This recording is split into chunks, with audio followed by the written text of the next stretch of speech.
রোমের এক কুমারী নারীর নামে তৈরি হয়েছিল আজকের এই ত্রিভি ফাউন্টেন। 19 খ্রিস্টপূর্বে তৈরি এই ফোয়ারার নাম ছিল ভির্গো। 21 কিলোমিটারের এই ফোয়ারাটির 19 কিলোমিটারই ছিল মাটির নিচে। পরবর্তী সময়ে এর নামকরণ করা হয় ত্রিভি ফাউন্টেন, অর্থাৎ 3 রাস্তার মোড়।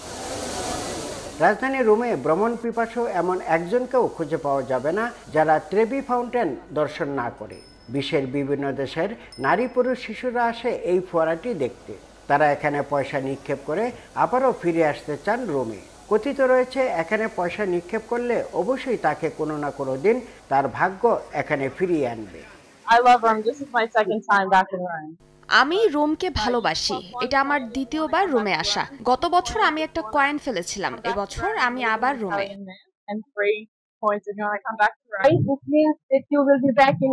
এখানে কয়েন ফেললে রোমে আসার স্বপ্ন পূরণ হয়, তাই সবাই কয়েন ফেলে। এখন জন্ম সনদ দিয়ে খোলো বিকাশ স্টুডেন্ট অ্যাকাউন্ট। নিজের বিকাশ নিজে কর।